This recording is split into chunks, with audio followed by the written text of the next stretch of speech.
The girl curiously walked up, just about to breathe. A strong hand suddenly reached out. She had no defenses at all. There was no chance of escape. What are you doing? Please help me. Mom! Mom! The shouting mom heard the calling. She tried to check. She saw the source of the sound. It was that rickshaw she couldn't catch. In broad daylight, the girl was snatched by a rickshaw, but the passersby showed no reaction, as if it were nothing new. It felt routine. The mother was frantic, but no matter how she served, there was no news. The couple hurried to the police. The sheriff said he could do nothing. He told them to sit tight. They in silence. The local ambassador got the alert. He simply made some guesses. We believe your daughter was abducted by traffickers.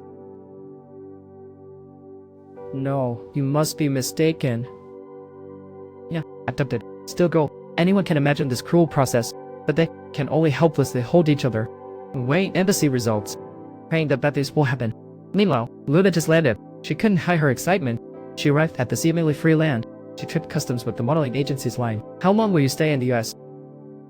2 weeks, 2 weeks. 2 weeks. Have a nice trip. Leaving the airport, the traffickers had been waiting for a while.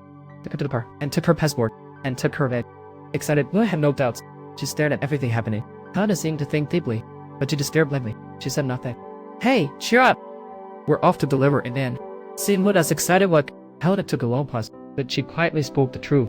Stunned, shocked, afraid. Luna's expression froze instantly. She envisioned many scenarios. But when the car stopped, seeing the venue in front of her, she still couldn't believe it. The rundown street, a foul-smelling environment, was nowhere near a modeling agency. It was worse than a dilapidated bar. They were treated like cargo. Pushed into the hall, waiting for fate's surprise. Then a sharp-looking short-haired woman appeared. Kinda, not to worry, someone will come to train you soon. But her team didn't cease the mockery. They pulled off her coat, took off her jacket, fearful expressions, with tears straining down. The girl's face is filled with raw fear. But those near her don't care, continuing to act ruthlessly. They stand like mere cargo, in the corner. Then, a well-dressed man enters the door. Beneath the flashy facade, the witty sneaks are beastly in nature. If you try to escape, someone will surely pay a price. I have all your information. Real life. What siblings you have? I know everything about you. If you dare to act impulsively, do anything against us, you will indeed be reckless. You must control your impulses. If not, your loved ones will surely get hurt.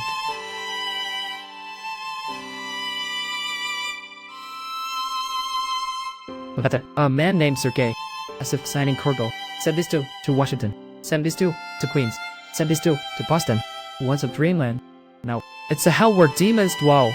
The girls speak constantly, as if unable to believe what's happening. For their lives began here. Like leaves adrift in chaos, can't steer their fate. At first, the girls would still resist, but slowly, they seemed to become numb. They just let everything happen. Like puppets, reduced to tools for profit. As a mature woman, a single mother of one, Helena never quit escaping. Instead, to leverage her skills, proactively started helping Sergei with the business. In fact, she was always looking to flee. Like, she always came on a train ride, quietly reading the signs above. Well, Sergei thought she was spraying the books. The harder you work, the safer your daughter will be.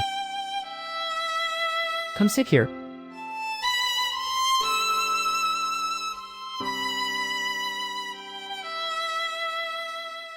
Can you handle it? Please. Please explain the steps again. I'll track the accounts well. During this morning, Helena can't help but feel scared, sobbing, but feeling trapped. She stopped being their pawn. A little bit, she mostly meets Luna.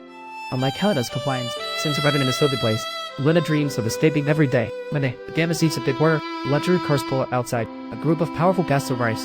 They look polished and glamorous. They all righteous. They don't care for money. But they talk. It's all filthy language. After a few drinks, the guests begin to hunt for prey. Through the window, she views the strange scene. Luna realizes her chance has come. As the beast still drank, took off her high heels, climbed into a window, then jumped down. What she didn't expect was, her seemingly meticulous plan was eventually clapped. Trying to flee from this demon's grip, she certainly knew her days were tough. She thought asking Helena for help to have her plead with Sergei. Both were lost souls, though Helena was struggling. She had a daughter to tend, but for brief pause, she was willing to give it a try. However, as soon as she reached Sergei's office, she saw the scene. Unexpectedly, Sergei, merely due to a security lapse, directly killed him with the fork. Brutal, like training an animal, menacing Aldous. Helena was completely stunned. Dumbfounded, she stood there, took her mouth to regain focus. She gestured for Luna to hide back. She approached Sergei timidly. This man was like a fiend, as if he could see through her thoughts. Had cure things. You leave tonight. What happened tonight? Never to say a word to that jerk. I could kill your daughter with a finger flick. That's why he wants to tear them apart, to avoid any more issues. Before leaving, the two said goodbye like close sisters, though they haven't known each other long here. Such as that fate made them early on. The partner's main support, the ones who relies heavily, this mature and steady older sister. But now, she has to face this cruel world alone. Across the ocean, the old father looks at that note every day, trying to call the number on it. For a no, just one reply, the number was disconnected. And that he saw the seriousness. Found in school, then found once his friend. That's how he learned what kind of nanny was my daughter supposed to be. But she was deceived into another country to become a so-called model. He tries his best to control himself. Don't think the worst. But reality is that cruel.